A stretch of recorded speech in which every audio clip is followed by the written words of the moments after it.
want to show it. So we were like, yeah, okay, because we kind of like, it wasn't, we paid for it, but it was more added value to other deals.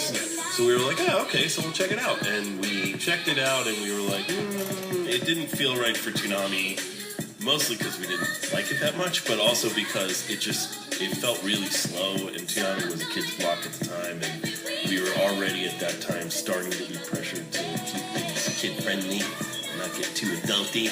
So, yeah, and with the advent of Adult Swim, it was easier for people to say, oh, this belongs on Adult Swim.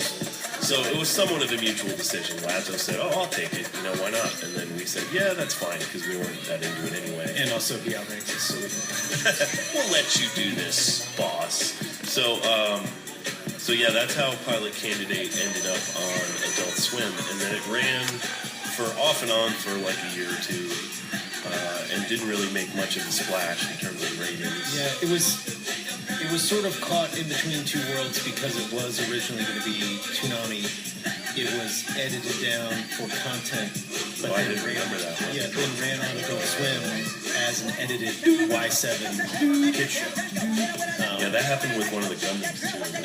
Yeah, I think it was 0083. Anyway, let us know at Facebook.com/Toonami. But yeah, so we ended up. We did, at that time, we did all the Adult Swim action promotion. Yeah. So all of that early phase with the computer voice stuff, that was all... That was my voice. Basically, that was the Toonami staff. So I don't remember... I wrote this on this program. I don't remember who edited it. It's terrible writing on this. Wouldn't have been... Just a real autopilot gig.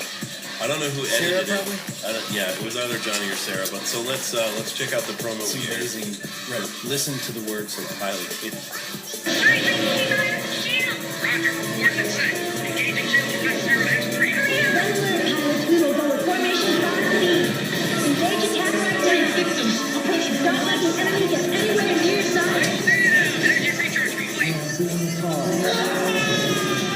Floating in the vast darkness of space is the pilot training academy of Go.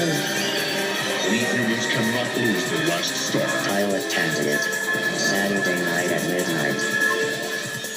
That's the only one I could find online, but we made more than one. But yeah, so that was the era of Adult Swim Action, where Adult Swim Action had a slightly different look from Adult Swim Comedy. We didn't use the everybody out of the pool sort of look, which people seem to have real nostalgia for. I don't. But anyway, Shout out Mappuccini. Shout out Mappuccini.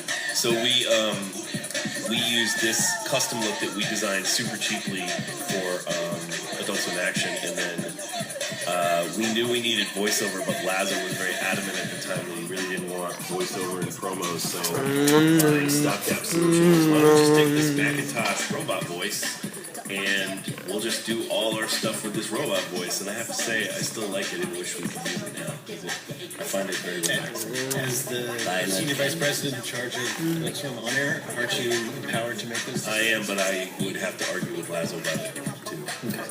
Also, there's no good reason to do it.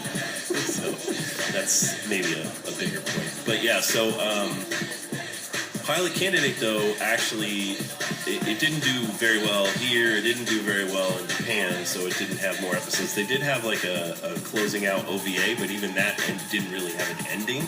So Pilot Candidate fans, like, not only did the show not have an ending, they then did a follow-up OVA, which also didn't have an ending. So it was sort of like a real blue ball show if you were a really fan. setting up the third OVA. So, but it was a manga that ran for a number of years and had a decent amount of volumes, and then the show itself was created by Z-Beck, which is a subsidiary at the time of Production IG, and directed by our very own Mitsuru Hongo. Shout out to Hongo-san, who went on to direct IGPX, and who also directed Outlaw Star, and has done a bunch of Crayon Shin-Chan. He was a very, very good director and a very nice man. But this show, to me, didn't feel like it really came together, and I think that's why it didn't catch on that well. Like, it's a early example of what became quite common, which is the CGI toon hybrid, and I think it feels like an early version of it. Like, it feels a little rough with the CGI. They used all these same techniques on IGPX 3 years later, which I think 4 years later, which I think actually they vastly improved upon by then, but you know, at this stage, it was still sort of, it was ahead of its time, or really cutting edge in terms of the technology used to make the show, but the actual show itself is just not, I don't think it came together. Like, The dub is not. no, the dub's not great either. And that's a problem. But there's a, like, it's got a cool mythology. Everyone lives in this place called Zion, and it's the future, and there's an aliens that are attacking called, are they called Victim? Yeah, Victim. And so there's a school training these pilots to pilot these giant robots that will then fight the aliens. So, like, you know, your basic sort of giant robot show setup, which I think there's always room for good stuff in there, especially a training academy with teenage kids. Yeah. But all the interpersonal dynamics are super kind of dry, and like, I also felt like the costumes were really weird. There's a lot of like, wow, crazy, like, Sort of 1970s musical outfits, like, you know. meets Interstellar 5. Yeah, but so yeah, it ultimately, I think, was a more of a stylistic exercise than anything else. It didn't really catch on for that reason, and I don't think, I've never read the manga. Have you read it? No. So I don't know like how much more there is to the mythology and how much more interesting the manga might be. I also haven't seen the uncut, Yeah, that's the other thing. You can't, I mean, because it's goddesses. I heard, if people want to see it, I heard that it will be re-released soonish on DVD, but so if you want to see it, but for now, the only real place I could find it was YouTube, where it's all sped up. Which I still don't understand how that gets you around copyright. Because it's an auto thing that scrubs every YouTube video. Like it's a program. But it just seems like, So it just tells like, oh, copyright infringement. yeah, it just seems like you would just take it down. I don't understand how that's Because you care. All right, look, you care. You want Pilot Candidate to be out there.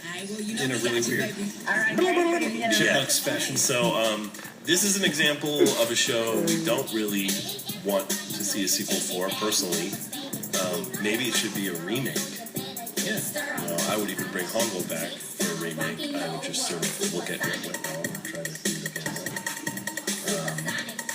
But anyway, We don't currently have plans for that, so No. don't write in. That's gonna. so that's Pilot Candidate. I wish we had more insightful stuff to say. Hi, everybody. Hi, Matt.